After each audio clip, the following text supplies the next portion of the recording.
আমি তো একা বায়াত হব না, আমার যত শুভাকাঙ্ক্ষী আছে, আলেম ওলামা আছে, অনেক মুহতামিম, আমার অনেক খাদেম আলেম মুফতি আছে, কয়েকজন আপনার কাছে গিয়ে বায়াত রাসূল গ্রহণ করতে চাই।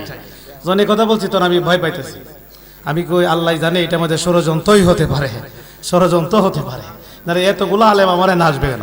আমি কই বাজান, তুমি যদি মুরিদ হতে চাও তাহলে তোমাকে আমি একটু টেস্টিং করতে হবে। তুমি যদি বায়াত রাসূল গ্রহণ করতে চাও তুমি একা আসতে হবে। পরে উনি একাই আসলেন, একাই এসে একাই এসে বায়াত রাসূল গ্রহণ করলো। এটা ইন্টারনেটে কিন্তু ভাইরাল হলো, এটা ইন্টারনেটে সবার মোবাইলে মনে কিন্তু আসছে, এটা ইন্টারনেটে ভাইরাল হয়েছে। বায়াত রাসূল গ্রহণ করছে, আলহামদুলিল্লাহ।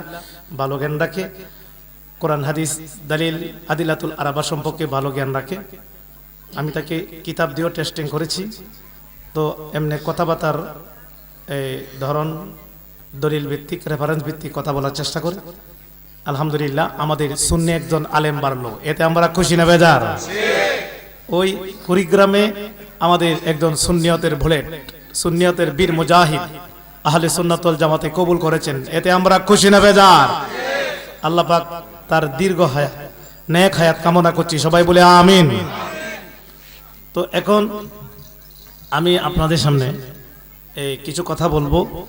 আমাদের আজকের যিনি আকর্ষণীয় বক্তা, জালালিয়া দরবার শরীফের বর্তমানে টপ লেভেলে যে বক্তা আছে, যার বাংলাদেশের অনেক জেলাতে আলোড়ন সৃষ্টি করেছেন ওয়াজ পড়ে, মাওলানা সোহরাব হোসেন জালালি, ওকে আমি দাওয়াত করেছি।